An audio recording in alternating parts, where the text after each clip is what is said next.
Hey y'all, today we're going to talk about creativity, specifically those of us who either currently do earn a living from creative means or aspire to earn a living from creative means. I feel really passionate about this topic, and in some ways, like many of my videos, it's almost like I'm talking to a past version of myself. So just a quick backstory.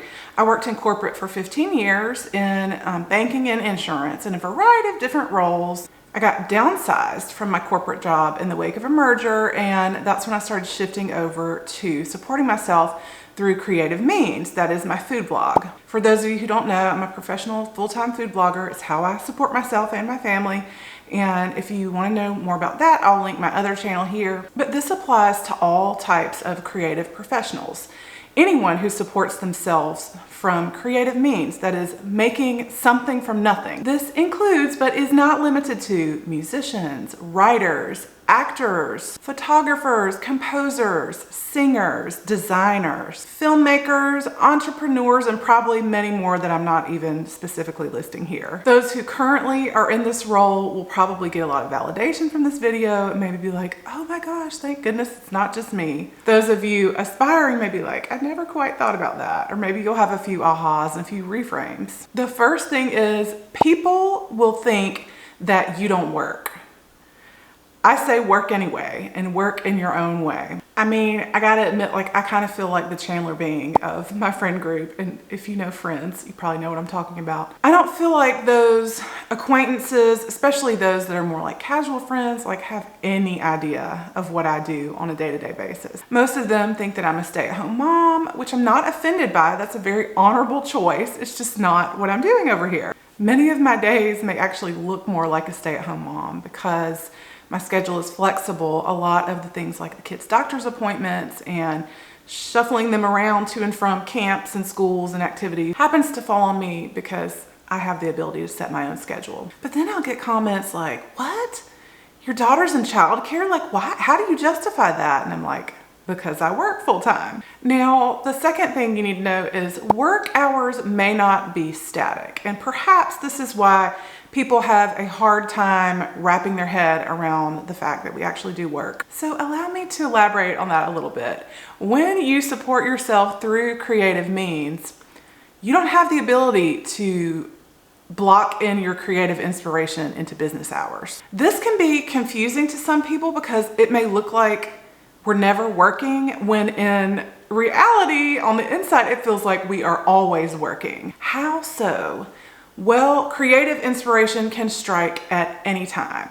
When I'm laying in bed trying to go to sleep at night, or when I'm sitting at the park with my kids, or when I'm giving a bath to my kids, or taking someone to the dentist or the doctor. Literally anytime. I don't know about you guys, but I hadn't figured out how to box in my creative inspiration to business hours. But my mind and my heart are always open to receiving that inspiration or that new great idea. The third thing is that people will have a hard time understanding that it is possible to support yourself through creative means. Some people do quite well at it. That will just break so many people's brains. I wouldn't worry too much about that. People just have this paradigm in their head about how supporting yourself is supposed to look.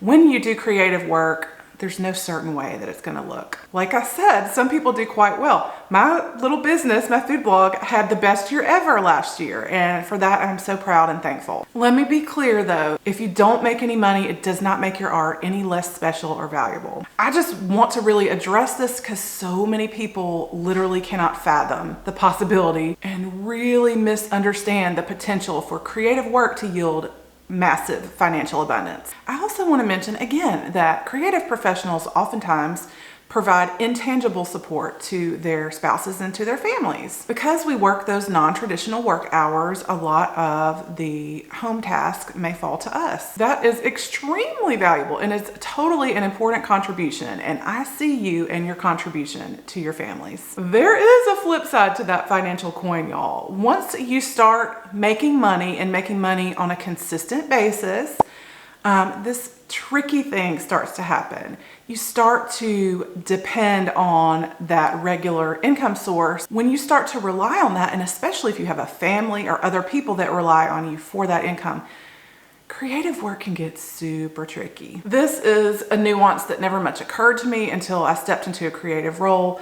But at corporate or other types of jobs, you just show up and somebody gives you something to do. Sure, you may engage your creativity to like solve some problems or do a corporate project or something, but for the most part, you're gonna have lots of direction. And producing art or creative content for a living is just a totally different bear. Once you and your family start to depend on that income, here comes the pressure, y'all. And if there's anything that can kill a creative vibe, it's pressure. Pressure to be creative, pressure to create art or content that people like and resonate with, statistics, numbers, likes, comments, sales, revenue. You gotta keep that financial train rolling, right? One solution for me personally is to reaffirm my belief in creative abundance. I have learned to try and just trust that I am in tune with my own personal creative flow. There are always infinite great ideas and I'm totally capable of tapping into that. If I do happen to get blocked,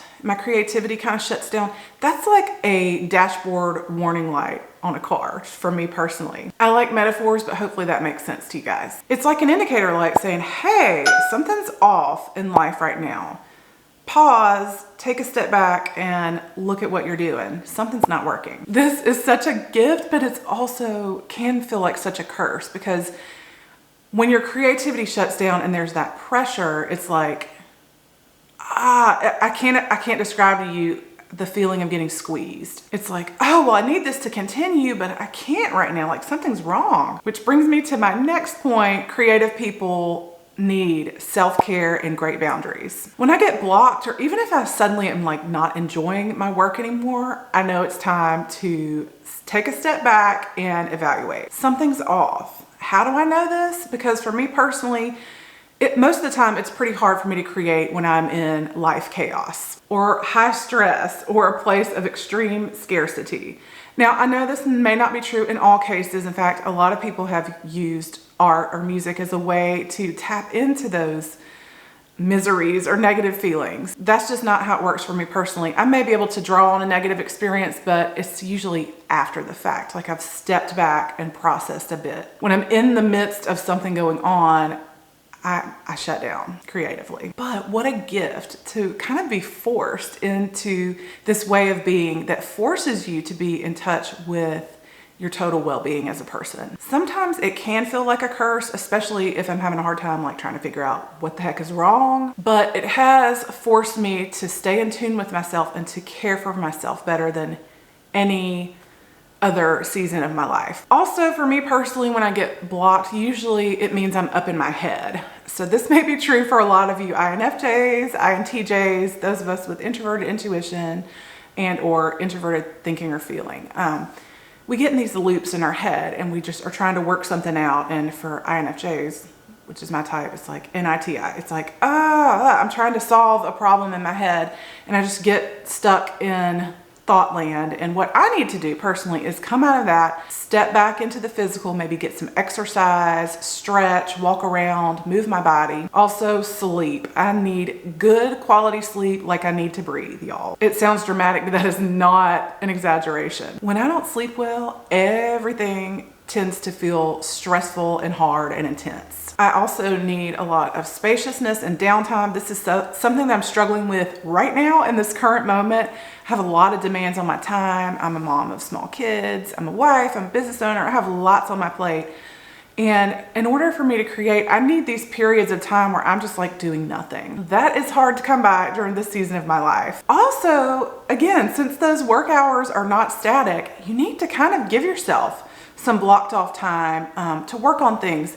Not necessarily to get ideas, you can't schedule those out, but to implement. It's really, really helpful to have good boundaries around your time and to kind of have those time blocks set aside to do your work. Another thing that's helpful to me is to schedule margins. I'm not currently doing this right now because summer schedule is different, but during regular school year, I take Fridays off from regular content creation. I do personal development myself, and then admin tasks around here, like maybe accounting.